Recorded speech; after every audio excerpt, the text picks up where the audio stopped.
Halo semuanya, di video kali ini aku mau mereview sebuah buku terjemahan Korea, novel Pasukan Buzzer, yang adalah buku yang cukup spesial buat aku karena besok satu hari setelah video ini dirilis, aku dan beberapa booktuber lainnya yaitu Kak Rachel dari channel Rachel's Library, lalu ada juga Kak Aya dari channel Kanaya Sofia, dan Rio dari channel Rio Odestila bakal live discussion ngomongin buku ini di channel YouTube aku. Oh ya, sebelum aku lanjut, aku mau mengingatkan kalian untuk like dan subscribe channel ini kalau kalian suka video ini. Dan jangan lupa juga untuk pencet bel notifikasi supaya YouTube bisa ngasih tahu kalian setiap kali aku upload video baru. Tanpa berlama-lama lagi, langsung aja ke cerita bukunya. Pasukan Buzzer menceritakan tentang 3 orang pemuda, yaitu Samgung, Chat Kat Kat, dan 01810. Pastinya ini semua adalah nama samaran. Dan 3 orang pemuda ini membentuk sebuah tim bernama Tim Aleph. Nah, Tim Aleph ini pada awalnya adalah sebuah perusahaan kecil yang bergerak dalam bidang pemasaran online. Jadi kayak membantu mengiklankan produk atau jasa tertentu di dunia online. Namun seiring berjalannya waktu, ketiga pemuda ini menemukan cara untuk mendapatkan uang dengan lebih banyak, yaitu dengan menjadi buzzer, dengan menjadi manipulator opini publik di internet. Dan mereka bertiga ini saling melengkapi. Ada yang ahli nyusun strategi, ada yang ahli dalam bidang IT, dan ada yang ahli copywriting alias dalam hal tulis-menulis. Sebenarnya di buku ini ada banyak kasus atau orderan yang mereka terima, tapi ada satu orderan yang cukup dominan di novel ini dan menjadi salah satu penggerak cerita di novel ini, yaitu adalah sebuah orderan untuk menghancurkan sebuah situs bernama Cafe Jumda. Kalau dilihat sekilas, Cafe Jumda ini itu sebenarnya kayak Detik Forum mungkin ya kalau di Indonesia.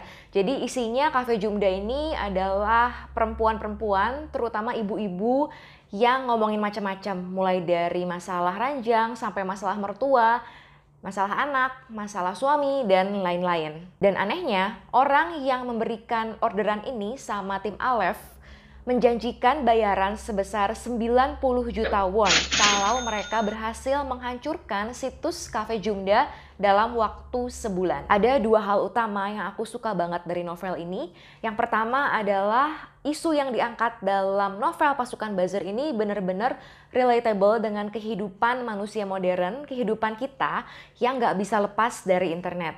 Di halaman pertama aja, pembaca udah disambut dengan berita tentang peran buzzer dalam pemilihan umum.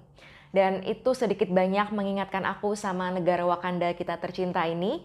Terus di awal-awal novel juga salah satu personil Tim Aleph menceritakan tentang orderan yang mereka ambil, yaitu orderan untuk menjelek-jelekan seorang guru di sebuah sekolah.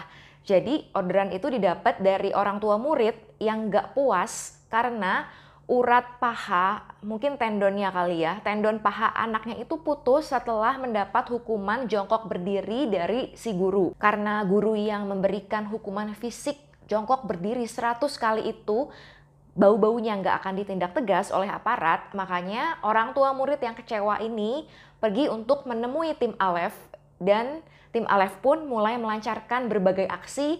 Mereka membuat ribuan hate comments di akun sekolah tempat guru itu kerja. Dan gak cuma itu, mereka juga ngasih komen-komen jahat di situs Departemen Pendidikan. Mereka juga sampai ngasih hate comments di akun sosial media pribadi milik staf sekolah itu, dan juga akun medsos milik anak-anak dari staf sekolah itu. Jadi bener-bener hate comments-nya itu merembet kemana-mana. Dan karena pihak-pihak yang dapat serbuan hate comments itu berpikir bahwa orang yang ngasih komen itu adalah orang beneran, bukan sebuah skenario, makanya akhirnya mereka pun mendesak si guru untuk mengundurkan diri. Nah, kasus ini tuh langsung mengingatkan aku sama kasus salah seorang selebgram yang baru-baru ini membuat satu Indonesia heboh karena kabur karantina sepulang dari luar negeri.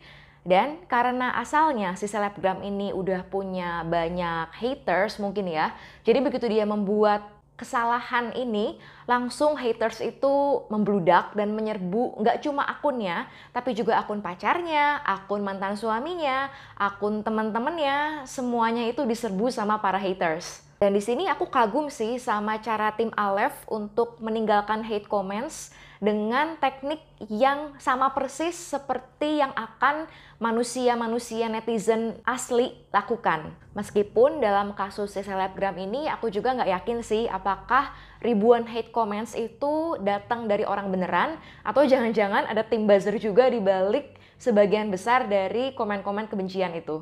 Aku juga suka sih sama cara tim Aleph ini bikin strategi. Dan kelihatannya mereka itu kayak selalu bisa ada selangkah di depan.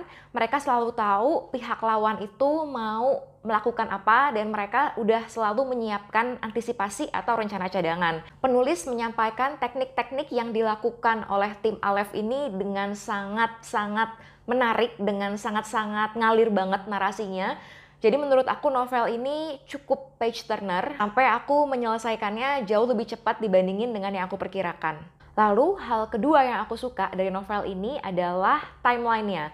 Jadi di novel ini ada dua timeline. Timeline yang pertama itu berbentuk narasi biasa, jadi mulai dari latar belakang buzzer di Korea, terus apa aja kasus-kasus yang dihadapi oleh tim Aleph. Sedangkan timeline kedua ini berbentuk dialog antara Chat Kat dengan seorang reporter. Dan kesannya dari dialog ini adalah Chat Kat ini hendak membongkar strateginya tim Aleph kepada reporter itu. Di awal baca aku udah tahu sih, pasti penulis punya maksud tertentu dengan menampilkan dua timeline di dalam satu cerita ini. Dan aku pun udah bisa memperkirakan kalau nanti kedua timeline ini menjelang akhir cerita pasti akan bertemu. Dan pertemuan kedua timeline ini menurut aku dibawakan penulis dengan cara yang apik banget, dengan rapih banget, and I really like it. Terus ada dua hal juga yang aku kurang suka dari novel ini. Yang pertama adalah sifat para tokohnya yang seolah memperlakukan wanita sebagai objek, terutama objek seksual. Jadi 3 pria di tim Aleph ini beserta orang yang nge-hire mereka untuk menghancurkan Cafe Jurda itu seringkali bersenang-senang dengan cara menikmati kehidupan malam. Ya, tahulah di kehidupan malam itu ada apa aja. Mulai dari bar, tempat karaoke, dari tempat karaoke yang kelas bawah sampai kelas atas. Dan sampai ada artis pendatang baru di novel ini yang diceritakan sebagai wanita penghibur kelas atas. Kalau kata orang tuaku, sebenarnya hal-hal kayak gitu tuh banyak terjadi juga di kehidupan nyata, cuma mungkin nggak terekspos aja. Tapi aku jujur kurang suka sama bagian-bagian di mana mereka bersenang-senang di kehidupan malam itu karena di situ jelas-jelas para wanitanya digambarkan hanya sebagai objek seks, objek pemuas nafsu mereka aja. Terus hal kedua yang aku kurang suka dari novel ini adalah di beberapa bagian, terutama di bagian pertengahan menjelang akhir, itu kental banget narasinya dengan suasana politik di Korea Selatan. Ada aliran konservatif lah, ada aliran progresif lah, terus bahayanya itu gimana aja lah. Nah mungkin karena aku bukan warga Korea Selatan dan aku juga nggak berlatar belakang politik, aku nggak gitu ngerti di bagian tersebut. Dan di bagian-bagian itu, infonya yang diberikan di novel ini seringkali terlalu mendetail sampai aku juga agak pusing bacanya. Jadi kalau udah ketemu bagian yang aku kurang ngerti, ya udahlah aku telan mentah-mentah dulu aja kata per kata. Toh akhirnya setelah menutup novel ini, aku bisa ngerti sih kurang lebih jalan ceritanya kayak gimana. Novel ini itu bikin aku pengen banyak ngebacot tentang kehidupan berinternet. Dan ada juga banyak unek-unek yang ingin aku sampaikan setelah baca novel ini. Jadi aku rasa novel ini emang novel yang tepat banget untuk dijadiin bahan diskusi. Dan kalau kalian udah baca novel ini, kalian bisa banget ikutan diskusi aku, Kak Rachel, Kak Aya, dan Rio besok Sabtu tanggal 6 November 2021 di channel YouTube ini. Seperti YouTube Live aku dan Kak Rachel sebelumnya, YouTube Live kali ini juga bakal ada giveaway berupa paket subscription Gramedia Digital dan ada juga paket buku menarik dari Gramedia Pustaka Utama. Jadi sayang banget kalau dilewatin. Terus, Gramedia Pustaka Utama juga lagi mengadakan kompetisi review pasukan buzzer dengan hadiah yang nggak kaleng-kaleng. Hadiah utamanya aja tab. Kalian bisa cek info lengkapnya di postingan ini. Nanti aku juga akan mencantumkan link lombanya di description box. Kalau kalian suka baca novel-novel Korea, mungkin kalian juga bakal suka novel Saha Mansion yang pernah aku bahas di YouTube Live dengan Kak Rachel di bulan lalu di channel YouTube-nya Kak Rachel. Kalian bisa lihat live kami di sini atau kalian juga bisa lihat video review aku tentang Saha Mansion di sini. See you there!